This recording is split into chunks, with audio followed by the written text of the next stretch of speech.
Hello, my name is Randy Veitenheimer. This is episode 5 of Questions Answered. I get comments and questions about some of the work I do, which is available on YouTube and also on Gaia TV. On YouTube, the channel is EnergyDoktor, spelled with a K, and you're welcome to look at those and see what you think. Today's question and topic is the one of being the observer, and what that means and how we get there.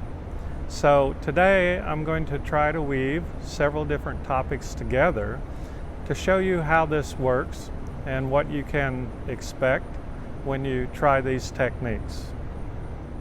Why would anybody want to be an observer? The observer status is one that allows you to examine yourself, your environment, and your own consciousness. And by the self-examination, we can elevate our own consciousness and that of our activities while we're on this planet. Sometimes people ask me where I first came across the observer set or the observer status. I think when I was about 14 or 15 years old, I picked up a book by Colin Wilson, and that book was called The Outsider. And it's very interesting because at one point in the book, very shortly into it, Colin Wilson talks about being at the dinner table with his family, and in an instant he was outside the dining room and he was looking inside and observing what was going on. This bilocation, this separation of consciousness is required before we can really understand ourselves or understand others. So most people never really get to that point. Everything is of a whole, meaning their consciousness, their ego, their whole awareness is involved strictly with themselves. And to be able to separate is also to be able to analyze or to be able to determine what is valuable and what is not. And so out of the ideal of the observer status comes discernment. So when people talk about the observer status, really discernment is what we're after. This is a skill set, the ability to discern the truth, not just about what is outside of us and what we're seeing or hearing or feeling, but also what goes on inside of us. So the book, Colin Wilson, was my first encounter with the idea of being an outsider, being an observer, because I recognized in reading the book that this is what I was experiencing at a very early age. My next encounter with being the observer was just an environmental effect of being raised in Native American communities and around Native American people. The observer status in a Native American community is something that we learn from birth, literally. It is the ability to interact with our environment and to be able to learn from it. And not only that, to read it at a very deep level. So the observer status has levels of discernment. It's like, how deep do you want to go? In Native American culture, to be able to talk to plants, to be able to talk to animals, to be able to read the clouds, to be able to use the trees and the earth itself as a source of information is a normal thing. But in other societies, this may not be true. So there's a natural component to it if we're left to our own devices, and those are being able to explore our environment and explore ourselves. The third encounter with being an observer occurs in yoga, in meditation, martial arts, where it is a requirement to advance oneself. All of these produce the effect of being more knowing of the self, and in being more knowing of the self, we become more knowing of our environment. It also works the other way around. We become more knowing of our environment and what goes on around us. We become more aware of what goes on within us. The fourth encounter of the observer status occurs with the teachings of Dr. David Hawkins. In studying with David, he brought up the subject of being the observer. This same concept, like I referred to earlier, is brought up in my martial arts training and in the yoga practices I've done over the last 30 or 40 years. Each of these expands one's awareness to include a higher skill set of being an observer. What is an observer? Is somebody who takes the time to cut the filters, cut the judgments, cut all the kind of racket that goes on in the brain when we observe and interact with our universe. This is normal. It's normal to provide all the chatter, to provide all the information that comes from our filters of liking or not liking, or loving or not loving. So ultimately, to be the observer is to be neutral. This is the required specific placement of the consciousness that would allow one to become the observer. Because as soon as you go out of observer status, you're immediately into judgment and contemplation or active mind about what's going on and what it means to you and what it relates to. So all these things are important in life, but the observer status, the ability to be neutral, gives us the greatest opportunity to educate ourselves about what it means to be human, what it means to be alive, and what it means to be you. Being neutral means to suspend all of the information processing abilities of the mind. It's not something that people usually come to naturally. It generally requires some sort of techniques or some sort of training or some sort of interactions where somebody is actually giving you the information. And this is one of the things I've always taught in my classes, is that ultimately we're going to get to a point where we're in a non-judgmental status. We're in an observer status. And in an observer status, we really don't expend energy. So the energy that's conserved becomes available to us rather than expended in high emotional states or negative emotional states or negative mental states, such as anxiety or depression. I think the easiest way to acquire observer status or neutrality is to not be attached to the outcome. It's a very popular term now, flow, to be in the flow of things. To be in the flow of things is to offer no resistance. And this is the same way when we look at our thoughts. In yoga and meditation, we offer no resistance to them.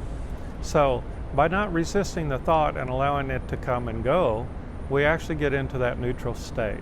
We can see something and offer no judgment, no opinion, no connection, and no engagement. So being in the observer status or being in the neutral state is reflective of not engaging our mental processes. And these can take the form of what I refer to in my work as set theory. So we have information sets, we have preference sets, we have relational sets.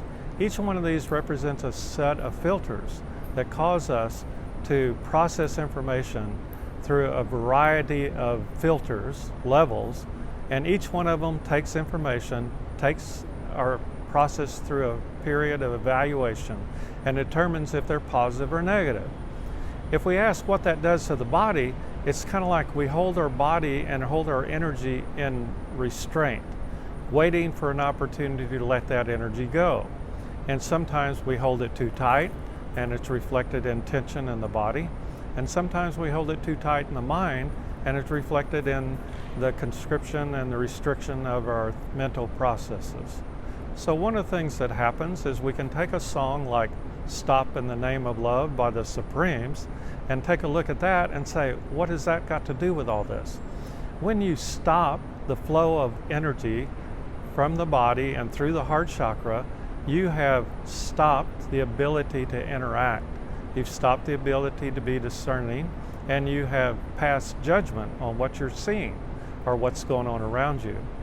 So one of the effects of being in an observer status is that you no longer restrict the flow of energy through the body. This relates to Qigong medical practices, which I also practice. It relates to the flow of energy as defined in yoga and martial arts. It relates as the flow of life itself. So even a song like "Stop in the Name of Love," "Before You Break My Heart," think it over. And there becomes the problem. everything we see, everything we feel, everything that goes on around us, we think about, when thinking oftentimes is not required. So that's the message of that song. If we go to number 6 is like in Native American mythology, Native American tradition, Native American culture, the concept is called seeing and hearing. And we practice seeing, we practice what we see. We look at what we see and say things like, why am I seeing that? How does what I'm seeing relate to everything around it? And how does everything relate back to me? Now this is an intellectual process that eventually you abandon because that information becomes instantly a part of your awareness. It's a very high state of consciousness. It's something not understood unless you've experienced it yourself. And this can be practiced by being out in the environment, in the woods, in the jungle, or even in the concrete jungle of the cities. It can be practiced anywhere. So you look at what you're seeing, and that's it. You look at it. You have no judgment of it. You're neutral. Now we go to what do you say? This is another thing. Your words have meaning. Your words have vibration. Your words have energy. So in Native American culture, speaking is something that's a little different than the older cultures I grew up in and I experience today, because words were not given very freely. They were contemplated before they were released into the universe. So we would say, look at me, look at me, look at me. This is me seeing myself, being involved in the thinking of it, the processing of it, and ultimately the judgment of it, which takes away my energy and moves me away from myself. The same thing occurs when we say, look at what I say, or listen to what I say rather. Listen to me, listen to what I just said. And you would take time to stop and think about what you just said and think about the truth of it and how it affects you and how it affects the people you're talking to. This is part of Native American oral traditions. You would not speak until you had already done all this. The words would not come out of you until you had thought about the weight of them and what they were doing to yourself, let alone what they were doing to the person you were talking to. These are observer status elements that can be practiced by anyone. Number 7, stop. Back to the Supremes. And actually, a sign, an advertisement in the Metro today. S.T.O.P. Sidetrack, tell, observe, and postpone. And it was referring to harassment. It was referring to somebody bothering you while you're riding on the subway car. But it could be the same thing as someone bothering you as you go through life, or it can be you bothering yourself. If we take the first one, sidetrack, this is something everybody does. I call it shiny object syndrome, SOS. What happens, you go through life and it's like, oh my God, there's a car I like, oh, there's a flower, oh, there's a person, right? And immediately you are outside yourself. Observer status cannot be achieved when you're outside yourself. So sidetracking is not just something that's done with subway cars. It's actually a normal state for most humans on this planet. They exist in a sidetracked state. They never fully engage their consciousness. And there becomes the conundrum, because it's not to fully engage your consciousness to observer status, it's to fully disengage your consciousness and strictly be an observer. How do we do this? Second letter, T. Tell yourself to take a break. This is being neutral. This is moving towards neutral. It's to, in the beginning, to tell yourself not to be affected, not to be judgmental, not to be involved. And it's not a withdrawal. It's maintaining the awareness and the consciousness on the whole situation, but not involving the self, not involving your analytic capability, not involving your intellect to any great degree. In fact, we suspend all that. Finally, we reach O, observe. Observe is just observe.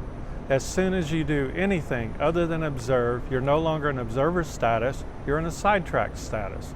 You're in a shiny object syndrome status, where your consciousness becomes enamored of what you're looking at, or what the potential of something is, or what's going to happen, or what did happen. All these things cause you to not be in an observer status. And so, like in Zen practices, we bring ourselves back.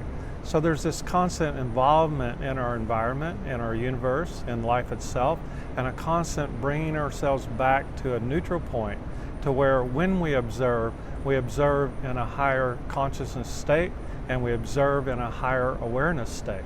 And both of these reveal a greater depth of information that can be arrived at strictly through thinking. And the last letter in S.T.O.P is postpone. I like that language because it's a proper technique. The idea is to postpone any judgment as long as possible, to postpone any intellectual contemplation, to postpone any future activity that might be based on what you're seeing in the form of potential or in the form of judgment. Just by postponing these things, you give yourself some room. And this is what we're doing.